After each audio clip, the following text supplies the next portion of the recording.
In this video, I'll be showing you tips to output more from your planets in the early game. I'll be using all DLC and no mods. We'll be using a standard empire that we used last time, the Vor Technocracy, and standard settings for a multiplayer game, but the settings don't really matter. These tips can be used on pretty much all settings. The first tip is to deprioritize clerk jobs. Clerk jobs are borderline useless. They're not as bad, but they are still not the best. So what do clerks give? They give you 4 trade value. Okay, that looks pretty good. And plus 1.6 amenities. Amenities are great, but 1.6 per job? Trade gives 4. Depending on what trade policy you're on, you will either get 4 energy credits for wealth, 2 energy credits and 1 consumer good, and 2 energy credits and 1 unity for marketplace of ideas. And that's per job. So that looks decent from the outside, but energy credits per job give you 7.7 depending on your bonuses, but this is at the start for this empire. Minerals give you 5.1 per job and food gives you 8.3 per job. If you were to use the energy credits to buy these resources, it works out at a loss, and early game you don't need the amenities, especially if you're using prosperous unification, which I know makes my amenities higher. So you don't want to get rid of all your jobs, you want to be above 50% as much as you can. You also want to work these other jobs because the bonus you get from stability doesn't account for the loss of resources from the clerks. So you just want to get rid of your clerks when you have the jobs. So early on, I'm going to keep these jobs. Here is an example where we want to prioritize the technician. If you don't have prosperous, you want to balance it so that you're over 50%, and you can do that while you use favorite the clerks and then minus it down until you're at 50 stability, and you have to have it played for it to update. You can also deprioritize enforcers, but I don't have the jobs yet to do that. So later on when I have more research jobs, I might deprioritize the enforcer. And then when you get a new worker, you can just up that by 1. That brings me to my next point of what you want to build. I just spam research, not gonna lie.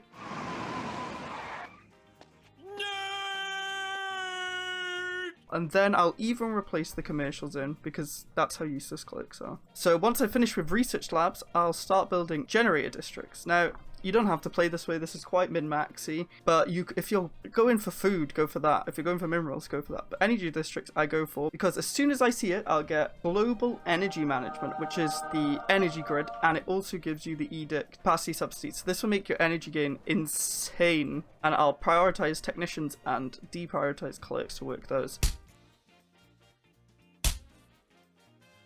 The next tip is to clear blockers on your worlds. For some reason, I kind of always forget to do this, and it's pretty nice to do. You get a pop. Different origins and different starts give you different clear blockers, but it usually clears blockers or gives you pops. Pops are the most valuable resource in the game. What the clearing blockers also does is it increases your planet capacity, which also increases your pop growth. You want your planet capacity to be as big as possible. I think there's an actual number you aim for. When you build districts as well, it increases the planet capacity. You don't want to just do that straight away because that's quite expensive. What is the best way of doing this? This brings us to our next point, leader re-rolling. What you can do is come over to the leader screen and you can recruit leaders. It sounds a bit obvious, but you will be giving 3 leaders with random traits. What we're looking for our previous point is the guy who lets us clear blockers for cheaper. So what we're going to have to do is just recruit a random guy and it's refreshed. So nothing we want, bam. And it's refreshed. We still don't get it, so it's a bit of playing the lottery. The leaders have a 2 upkeep, so you want to get rid of them if you're not using them. So we're out of money. How can we get more money? You could sell minor artifacts, which is our next point. Sell your minor artifacts. It's OP. It gets 500 per minor artifact. You gain these. There's a lot on the wiki, but it's essentially you discover your precursor insight and also doing dig sites. So if you see a dig site, you want to dig as soon as possible to get as many artifacts as you can, because they're so good early.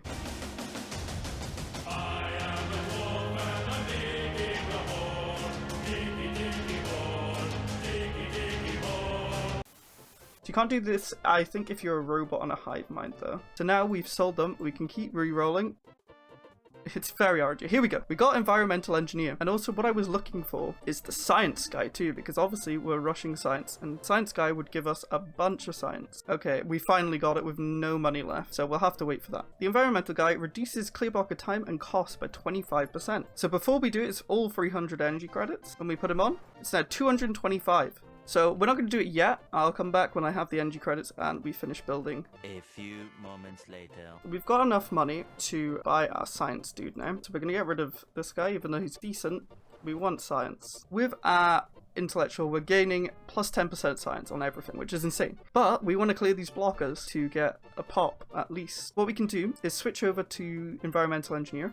And now it only costs 225. Click that. And now we can just switch over. And it doesn't cost more, so you just save 75 energy credits. When you get into Stellar Fleet Traditions, you unlock Retired Fleet Officer Leader, which reduces the cost of your ships. So you can do the same trick as what I just did with the clear blocker guy, and queue up all your ships with the Retired Fleet Officer as the governor, and then switch back to your research guy as soon as you've done that, and it will reduce the cost and build time, and you don't miss out on barely any science. Another tip is to like and subscribe. 90% of people who watched my last video would subscribe, so please, I beg. It's free and you won't miss out on other tip videos like this. The next tip is to get Hydrophonic Farms when you see them. This will be useful on your star bases because they produce 10 food for 1 energy upkeep. Now we've solved the energy upkeep with our previous tip, the capacity subsidies, and this just saves jobs. So you can deprioritize your clerk and your food guys and just pump it all into energy. Your food's produced on star bases, which costs no jobs, and your pops are more useful. Essentially, if you can solve a problem without a pop, do that, because pops are so valuable. You want to work them in better jobs than just farming. If you're a hive as well, build solar panels. So with the alloys, I'm gonna build some star bases literally just to fill it with the hydro base, and I can pump this planet and the other ones full of just like energy or minerals. So I did some maths on why hydro bases are useful. So you get 10 food per 1 energy. If you try and buy 10 food,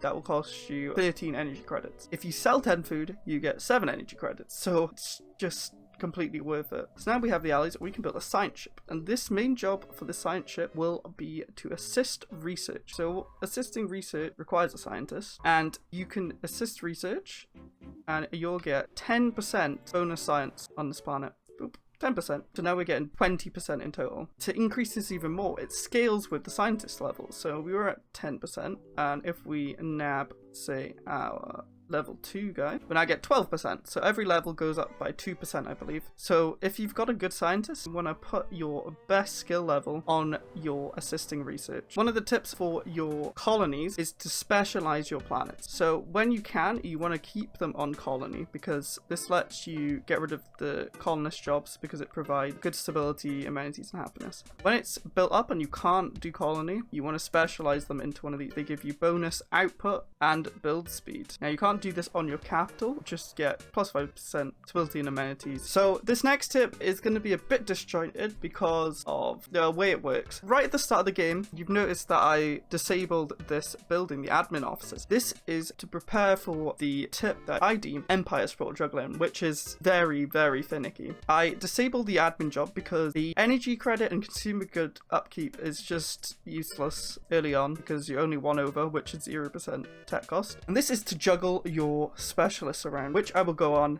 into later when it actually has an effect. Many months later. The way this works is quite complicated, and it took me a while to get my head around, but I think I've come up with an explanation which makes it simple to understand. Going over your Empire Sprawl only increases the cost of the tech. So we're gaining 6% on technology cost, right? What it doesn't do is increase how much science you actually gain. You're always gaining this amount. Trick you can do is going over the sprawl until your tech is almost done, and then going under the max Empire Sprawl. What you can do, disable your science job. So now you have 2 spare specialists unemployed, and now enable your admin job, and to make them go 100% of the time you can favorite this job and it will keep that favorite even when it's disabled. Now I'm under my sprawl. This has decreased it to 1 month, so I've missed it by a month. So what we'll do is we will disable, enable, wait till next month. So it's next month now, and we have 1 month left. So what we can do, disable, enable, play, and we get the tech. So we save a month, and these 2 specialists have just been working science for the entire time it's been doing that tech. It's highly efficient,